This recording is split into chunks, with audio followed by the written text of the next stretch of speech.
All right. Thank you so much, John, for that introduction, and thank you so much for inviting me to speak to your group today. It's an honor to be here and to share my story with you in the hopes of inspiring you, especially in the midst of these uncertain times.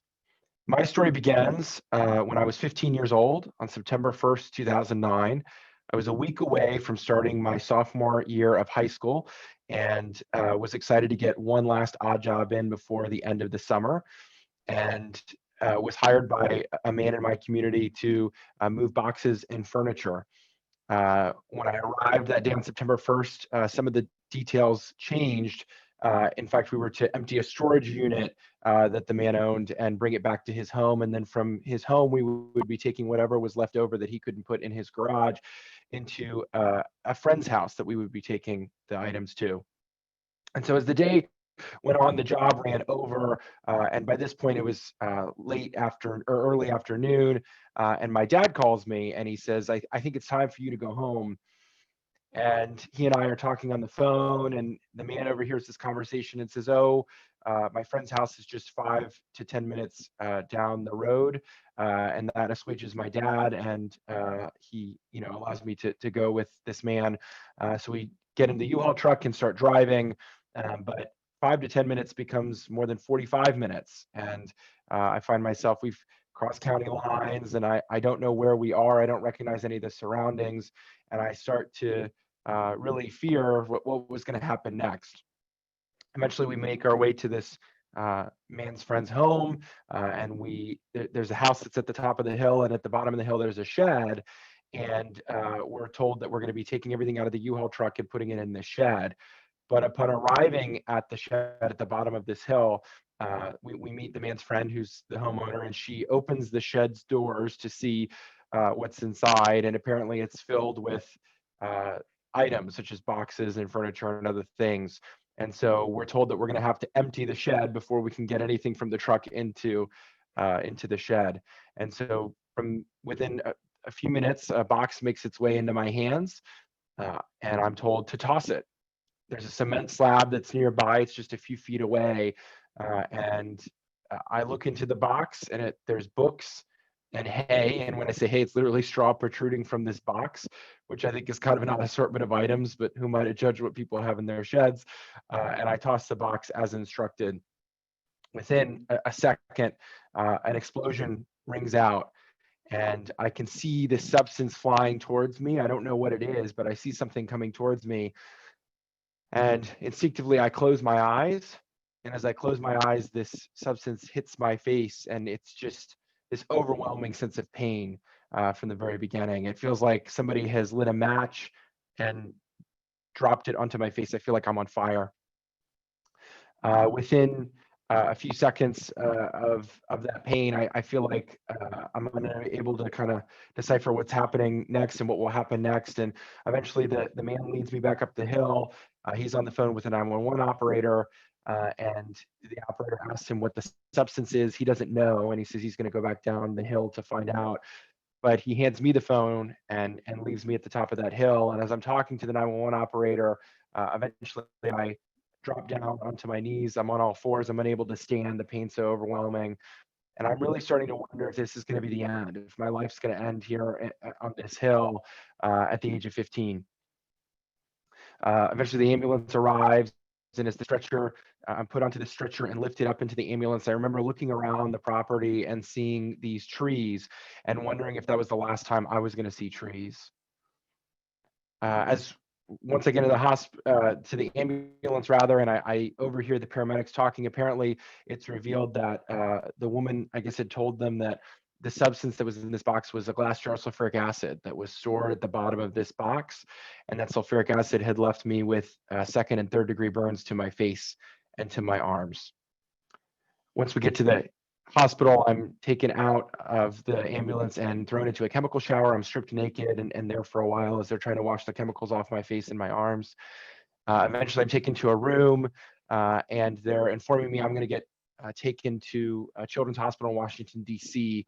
But before I am taken there, a nurse overhears a conversation I'm having about that I haven't seen myself yet. And the nurse asks me if I want to have a look.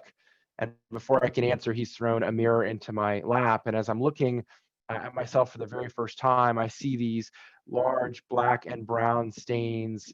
I don't recognize the image reflected back towards me, and I don't know who this is. And it just seems like that's the moment where things get really real. I'm starting to get the sense that life is never going to be the same again. I'm taken to Children's Hospital, and the next thing I remember is being greeted by family friends. And there's a family friend who's holding my hand, and I keep asking her, "How do I look? How do I look?" And she says, "I'm looking at the inside, not the outside." Spend the night in the hospital, and that first night, I'm already starting to wonder kind of how the future is going to look. And one of the doubts I start to have is whether I'm going to find anyone who's going to love me, if I'm ever going to be able to get married and kind of have those normal life milestones, go to college, get a job, all of those things. It seems like this might put it out of reach, and I'm trying to process how this is the rest of my life is going to unfold, which is a common theme throughout my story for the next preceding years after that. But the next morning, I'm taken for a surgery. After that surgery, the ophthalmologist tells my parents that they have no medical explanation for why I can see based on the condition of my eyelids and how badly they were burned. They also say that in a lot of these cases, if you swallow 1 drop of sulfuric acid, it can burn through your esophagus or your inner organs, and then I'd need an organ transplant, which would be very different circumstances, and then my life could have been taken. And it starts a refrain that a lot of people say, that the doctors in general are telling me that you're really lucky in the outcome, that this could have been far worse. But I didn't feel so lucky. I felt like it could have been better. And while I understood that intellectually, I didn't feel like life had worked out the way that I had envisioned either. And so within 24 hours, the hospital has released me, and I'm to go back home. And I'm sitting in the back seat of my parents' car, and they're driving home. And you know, the rest was up to me. There was nothing else that they could do at that point. And I just remember feeling so incredibly alone during that time of wondering what life was going to look like, and how everything was going to turn out.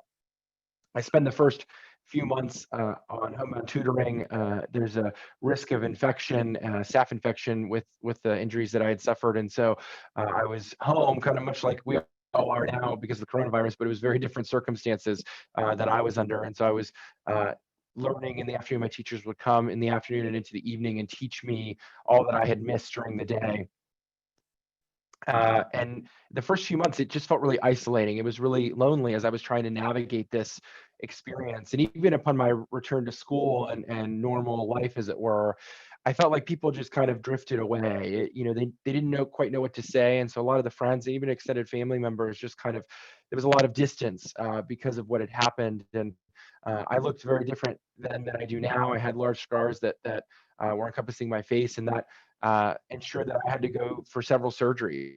And so I went for several year period of a good 8 years where I was in and out of surgeries. I had more than a dozen operations, laser operations, reconstructive operations, taking skin graft from the back of my ear and putting it under my nose, the skin graft not taking, and then having to redo that.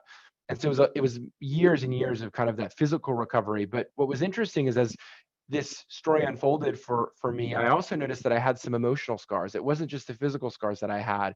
Much like all of us do as we go through life, we incur those emotional scars. And I felt like, I was starting to have symptoms and develop symptoms such as insomnia and suicidal thoughts and flashbacks and irritability and a whole list of symptoms that led me to go to counseling.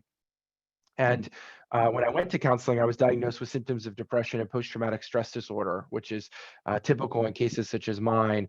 And I just really was struggling. But what was so great about going to counseling was the psychiatrist gave me something that I've taken with me ever since, and there was the concept of a toolbox. And what this meant was that he was encouraging me to develop the necessary tools to be able to combat the feelings that I was experiencing and the symptoms that I was experiencing. So what were those tools? Those were our counseling sessions and being able to talk about the trauma that I had endured. Those were also medication for a time. I went on medication, which at the time was hard for me because I felt like it was an admission of defeat. In actuality, it was, I needed it, but I felt like, kind of as the culture tells us, right? it felt like an admission of weakness. Thankfully, my psychiatrist told me it was equivalent to someone having an infection and not going to the doctor to get an antibiotic. And so that convinced me to go on medication for a time to help lessen the symptoms I was experiencing. Also, journaling was a major part of my experience, to be able to kind of journal and talk about what had happened through writing to me. And then also being able to share this story with others was a key part of my healing journey, as was diet and exercise and some of those other, good health practices that can kind of help emotional health as well.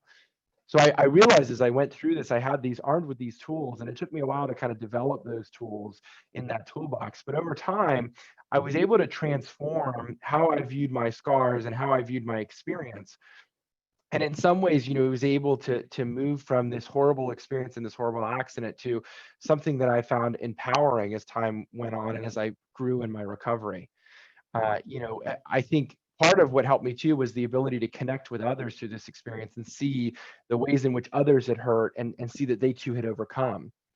I'll never forget meeting a man named Bob Timberg, who'd written a book called Blue-Eyed Boy about his experience in with burns. He had been serving in Vietnam, and his Jeep had gone over a landmine, and he suffered 90% of his body, burns to 90% of his body.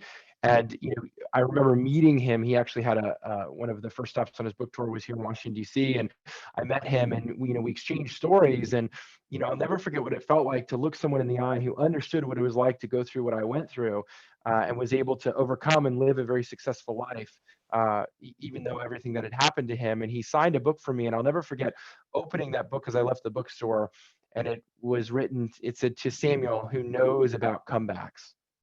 And that was such a powerful line for me, because it helped build my confidence and helped me see that what I had done I made a comeback despite what had happened to me, that I was still standing and continuing to grow and change and through my recovery.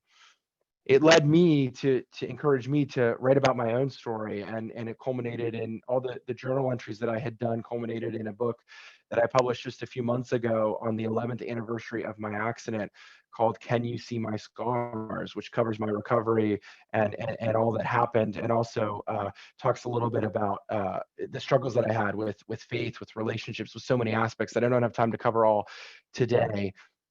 But you can, if you're interested in learning more about me, you can go to samuelmoore-sobel.com, and you can also purchase my book on Amazon.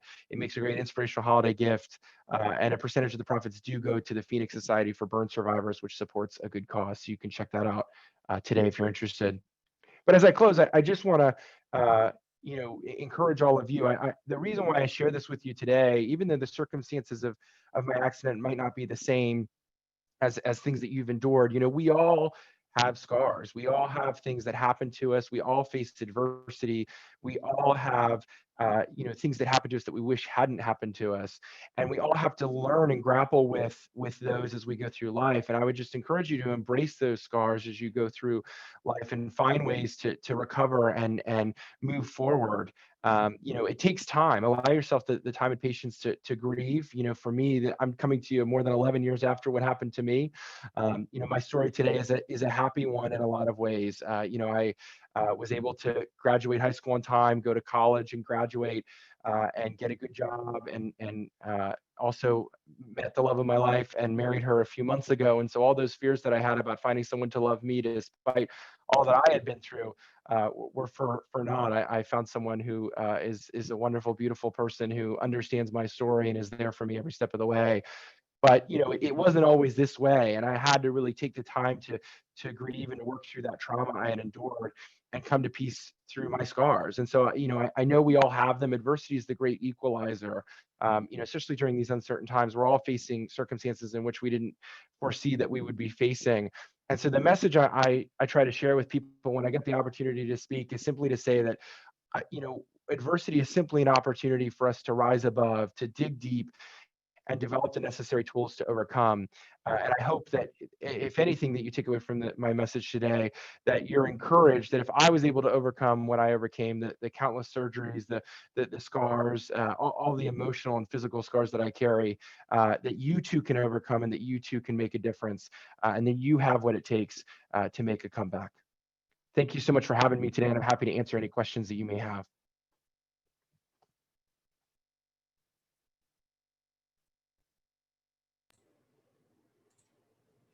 right, do we have any questions for Samuel? Well, I have an observation, Samuel. I would venture to say, and forgive me for inserting myself, but I would venture to say that probably prayer played a great deal and a great role in your recovery. Absolutely, it did. Faith was a key part of it. I at first struggled with my faith in the wake of what had happened, and had to really grapple with what I believed, and if the God that I had grown to had been raised to love could allow this to happen to me. But through that experience, my faith was actually strengthened as I kind of worked through that and saw the ways in which that that God had been there and had provided for me in ways that I didn't always readily recognize. And so faith was a key part of that journey. I'm really coming to grips with what it was I believed. I was 15 and still trying to make sense of what it was that I believed, but through this experience was able to strengthen my faith and come to understand my faith in a whole new way. Okay, thank you. And Sam, I'm Dave Smith. I'm assuming that in your book, you've got photos like of the accident, or at least of the process. Because, I mean, certainly don't mean to sound morbid, but you look great. And I would imagine it's hard for some people to imagine the struggle you went through, because right now you came out of it in pretty good shape. Yeah, absolutely. I did. There's pictures of. I didn't always look this good, but it was something that my doctor now tells me that I look like I got in a bad bike accident, that I didn't have second and third degree burns to my face and arms. The surgeries really were good in the outcome. My doctor now jokes that I might, as I age, I might look like I'll have a facelift on one side of my face versus the other. But he says that he'll long be retired by then, so I have to find somebody else to help me with that. So, very lucky in the outcome and look much better than expected. I mean, even just in the wake of the accident, there was a lot of concern about just how I looked and where things were. My ear was actually really badly burned at the time, and you can hardly tell. There's not even really a mark on my ear. So yeah, really a definitely different from what I look today. Really miraculous in the outcome. Oh, that's great. Thanks very much for joining us. Thanks for having me.